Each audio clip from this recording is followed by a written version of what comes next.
Olá, sejam muito bem-vindas e bem-vindos ao Concurseja.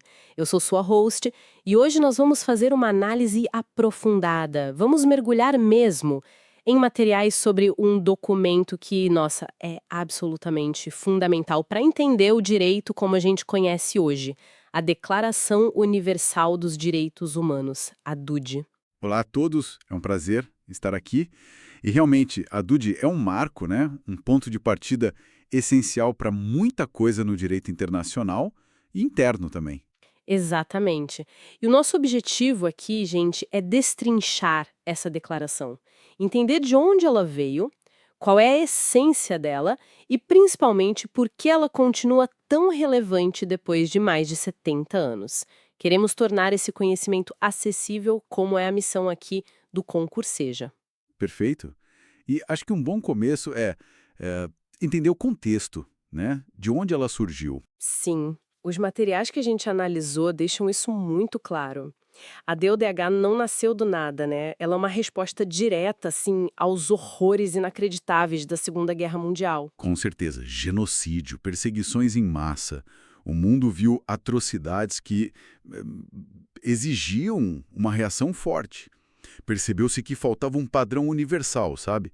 Algo que dissesse isso aqui é inaceitável em qualquer lugar do mundo. Pois é. Antes não existia essa proteção universal formalizada, né? Aí veio a criação da ONU, a Organização das Nações Unidas, lá em 1945, logo depois da guerra. Isso. E dentro da ONU, criaram a Comissão de Direitos Humanos. E quem presidiu essa comissão foi uma figura notável, Eleanor Roosevelt. Ela teve um papel assim fundamental na elaboração do texto. Uma liderança importantíssima. E aí, depois de muito trabalho, debates intensos, a declaração foi finalmente aprovada. Foi em Paris, né? Em 10 de dezembro de 1948. Uma data que virou o Dia Internacional dos Direitos Humanos. Exatamente. Mas aí entra um ponto que os materiais destacam bem e que às vezes gera confusão: a natureza jurídica da declaração. O que ela é, de fato, no direito. Boa pergunta. Ela é tipo uma lei, um tratado que os países são obrigados a seguir à risca desde o início? Então, aí é que está o detalhe interessante. Originalmente, a DDUH não foi concebida como um tratado internacional no sentido estrito, daqueles que criam obrigações legais imediatas e diretas para os estados que assinam, sabe? Ah, entendi.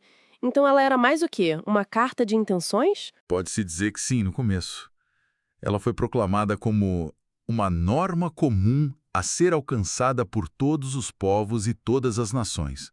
Era uma declaração de valores, de princípios universais. Um ideal a ser perseguido. Certo. Mas aí, como é que algo que começa assim, como um ideal, ganha a força que tem hoje? Porque a influência dela é inegável, né? Os textos mostram isso claramente. Sem dúvida. O que é fascinante aqui é justamente essa trajetória.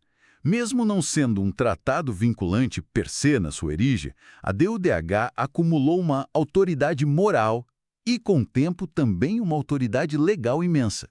Como assim autoridade legal? Bem, de várias formas. Primeiro, ela inspirou diretamente a criação de tratados internacionais que são juridicamente obrigatórios.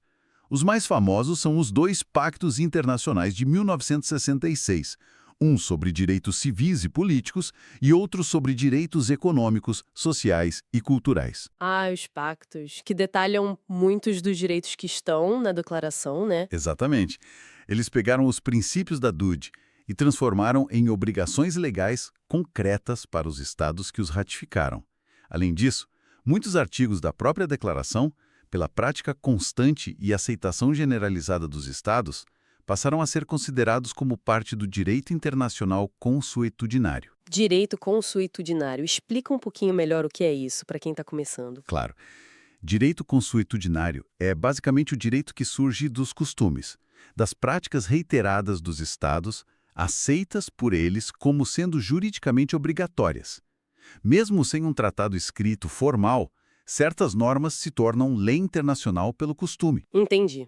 Então, tipo, a proibição da tortura, por exemplo, que tá na Dudus. Perfeito exemplo. A proibição da tortura, do genocídio, da escravidão, são consideradas normas de direito consuetudinário hoje em dia. em grande parte por causa da influência e da universalidade dos princípios da DUDE. Nenhum Estado pode dizer que torturar é aceitável, entende? Virou uma norma fundamental. Faz todo sentido. Então, ela começou como um ideal e foi se consolidando na prática, inspirando leis e costumes. É um processo bem dinâmico. Exatamente. Ela serviu como um catalisador, sabe? Definiu a agenda global de direitos humanos para as décadas seguintes. E continua definindo. E no coração disso tudo estão aqueles princípios fundamentais que os materiais que a gente leu destacam bastante, né? São como os pilares da declaração. Sim, são a essência. Podemos destacar 4 principais: dignidade, universalidade, igualdade e indivisibilidade. Vamos falar um pouquinho de cada um. Dignidade da pessoa humana. Isso parece ser o ponto de partida de tudo, né? Com certeza. A ideia de que todo ser humano possui um valor intrínseco, só por ser humano. Não depende de raça, de religião, de nacionalidade, de nada. É a base moral de todos os direitos. Certo. E a universalidade? Universalidade significa que os direitos humanos são para todas as pessoas, em todos os lugares do mundo, sem exceção. Não importa onde você nasceu, quem você é. Esses direitos são seus. Isso combate aquela ideia de que direitos humanos são coisa do Ocidente ou algo assim, né? Exatamente. A pretensão da DUDH é ser universal, aplicável a todas as culturas e sociedades. Ainda que a sua aplicação prática possa ter nuances locais, claro. O princípio é a universalidade. E a igualdade? Ligada à não discriminação, imagino. Isso. Igualdade e não discriminação andam juntas. Todos são iguais perante a lei e têm direito a igual proteção contra qualquer discriminação, seja por motivo de raça, cor, sexo, língua, religião, opinião política, origem nacional ou social, riqueza, nascimento ou qualquer outra condição. Isso está lá no artigo 2º. Fundamental. E por último, a indivisibilidade. Isso é interessante. Muito. Indivisibilidade significa que todos os direitos humanos, sejam eles civis e políticos, como a liberdade de expressão, o direito de votar, ou econômicos, sociais e culturais, como o direito ao trabalho, à educação, à saúde, estão interligados, são interdependentes e têm a mesma importância. Ah, então não dá pra dizer, esse direito aqui é mais importante que aquele outro. Ou vou garantir só os direitos civis ou sociais não importam tanto. Exatamente. A ideia é que não se pode garantir plenamente a liberdade, por exemplo, se as pessoas não têm acesso à educação ou à saúde. Ou garantir o direito ao trabalho sem liberdade de associação. Um fortalece o outro. São todos parte de um todo indivisível. Entendi. Esses 4 princípios, então, dignidade, universalidade, igualdade e indivisibilidade, eles permeiam toda a declaração, né? Sim, eles são a espinha dorsal, e a gente vê isso claramente nos artigos. Falando nos artigos, os materiais destacam alguns como chave. O artigo 1º é sempre citado, né? Todos os seres humanos nascem livres e iguais em dignidade e em direitos. São dotados de razão e consciência e devem agir uns para com os outros em espírito de fraternidade. Esse artigo é a pedra fundamental. Ele já condensa a dignidade, a liberdade, a igualdade. É a afirmação inicial que dá o tom para todo o resto. Aqui é onde fica realmente interessante começar a análise dos direitos em si. E depois dele vem vários outros que protegem coisas muito concretas do nosso dia a dia ou que deveriam proteger, né? Com certeza. Os materiais mencionam alguns exemplos bem ilustrativos do escopo da declaração. O artigo 2º, que já falamos, proíbe a discriminação. Essencial. Sim. E o artigo 3º? Todo ser humano tem direito à vida, à liberdade e à segurança pessoal. Um direito básico, né? A proteção contra a morte arbitrária, a prisão ilegal, a violência. E o artigo 5º? Esse é forte. Ninguém será submetido a tortura, nem a tratamento ou castigo cruel, desumano ou degradante. Esse é um dos chamados direitos absolutos. A proibição da tortura é total. Não admite exceção, nem em caso de guerra, nem para combater o terrorismo, nada. É um limite civilizatório fundamental. Nossa, importantíssimo reforçar isso. E o artigo 19, esse também é bem atual, sobre liberdade de opinião e expressão. Sim, muito relevante. Garante o direito de ter opiniões sem interferência e de buscar, receber e transmitir informações e ideias por quaisquer meios, independentemente de fronteiras. É vital para a democracia, para a ciência, para a cultura. Mas aí entra uma questão que os próprios textos mencionam. Essa liberdade de expressão é absoluta ou ela tem limites? Boa pergunta. E a própria declaração, mais adiante, aborda isso.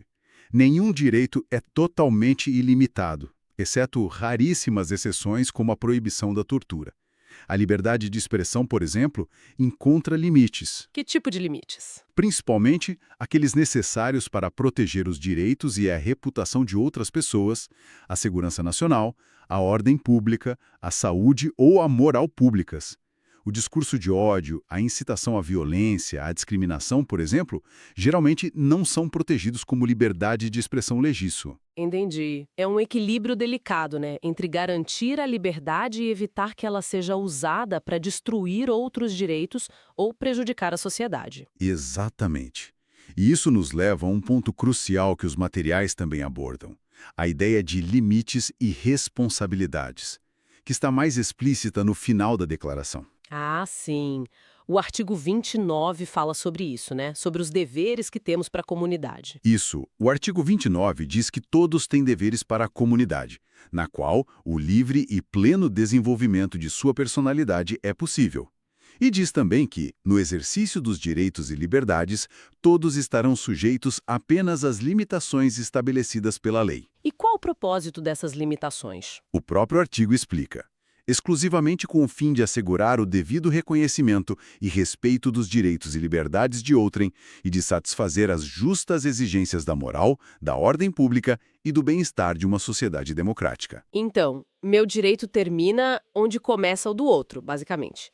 E a lei pode colocar limites para garantir essa convivência e o bem comum. É uma boa forma de resumir. Isso levanta uma questão importante que a pesquisa aborda: como encontrar esse equilíbrio na prática? Como limitar um direito sem esvaziá-lo de sentido?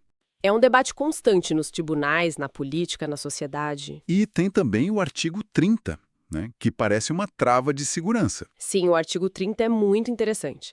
Ele diz que nada na declaração pode ser interpretado como o direito de qualquer Estado, grupo ou pessoa de exercer qualquer atividade ou praticar qualquer ato destinado à destruição de quaisquer dos direitos e liberdades aqui estabelecidos. Ou seja, ninguém pode usar a própria declaração para justificar a violação dos direitos que ela protege. Tipo, usar a liberdade de expressão para pregar o fim da própria liberdade. Exatamente.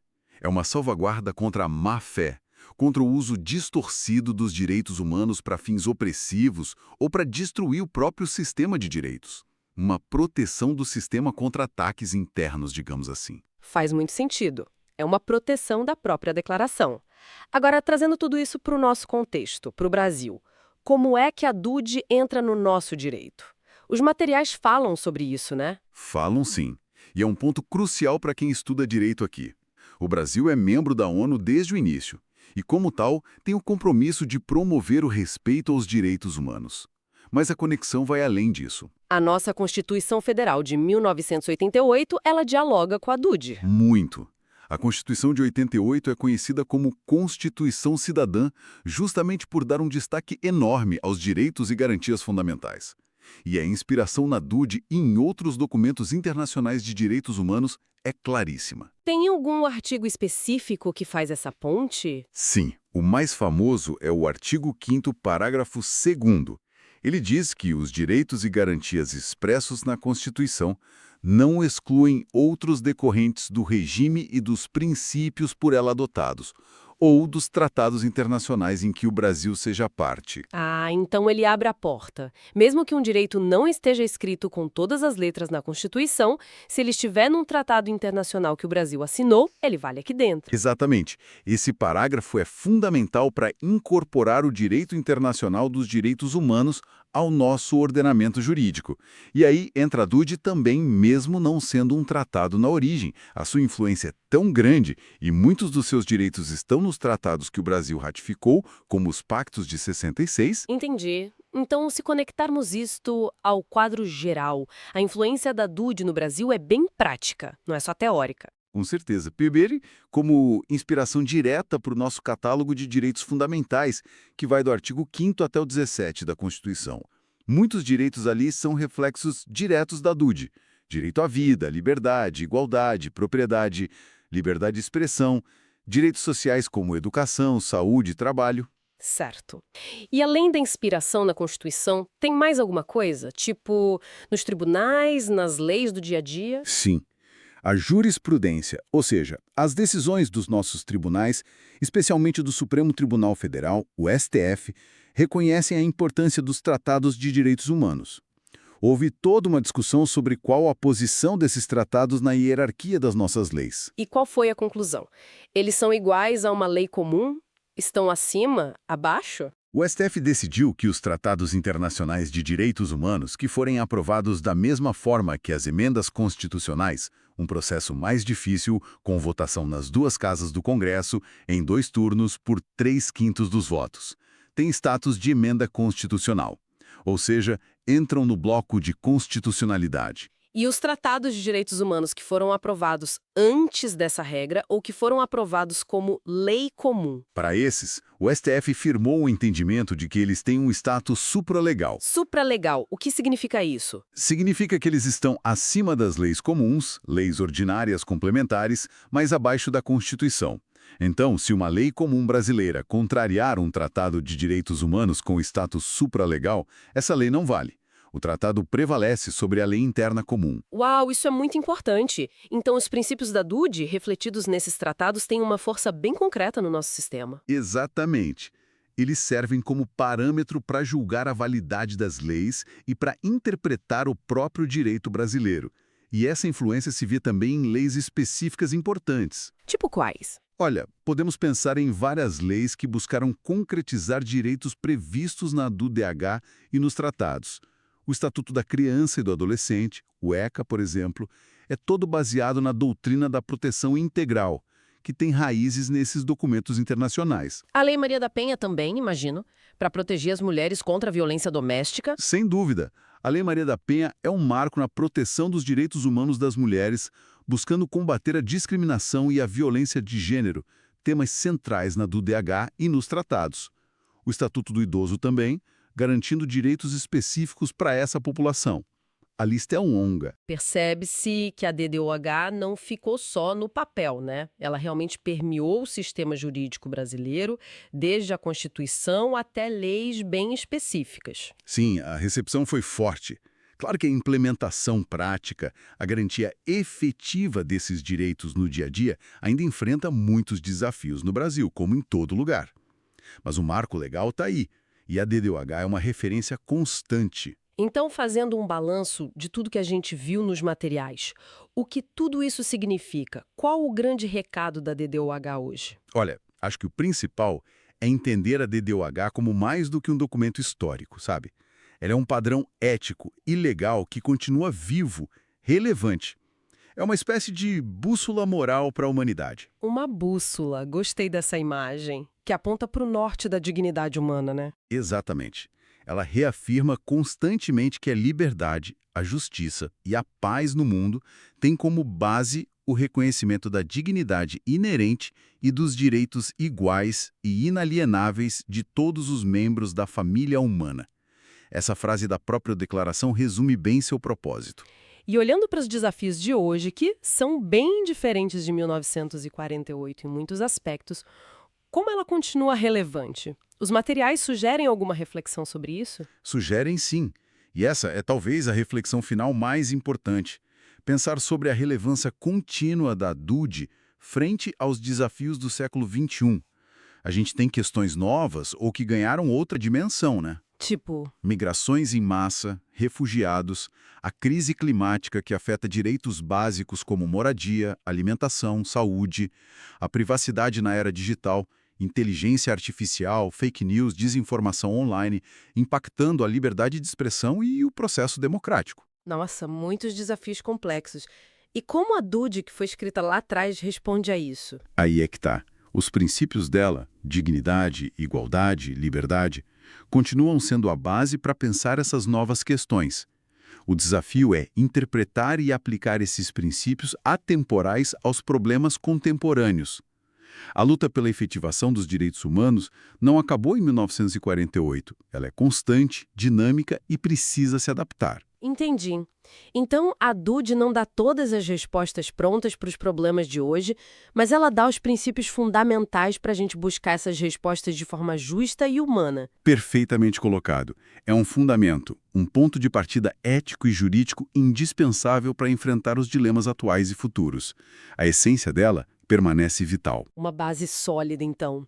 Bom, acho que conseguimos cobrir bem os pontos principais dos materiais sobre a Declaração Universal dos Direitos Humanos, né? Desde a história, os princípios, até a sua aplicação aqui no Brasil e a relevância hoje. Sim, acho que foi uma boa análise cobrindo os aspectos essenciais que os documentos trouxeram. Com certeza. E com essa reflexão sobre a importância contínua e adaptável da DUD, a gente encerra essa nossa análise aprofundada de hoje aqui no Concurseja. Esperamos que tenha sido útil para clarear as ideias sobre esse documento tão importante. Foi um prazer participar dessa conversa. O prazer foi nosso. E para você que nos acompanhou, não deixe de conferir os outros conteúdos e cursos disponíveis aqui no canal Concurseja. Tem muito material para ajudar na sua preparação e no seu aprendizado. Continue com a gente nas próximas aulas. Um abraço e até lá!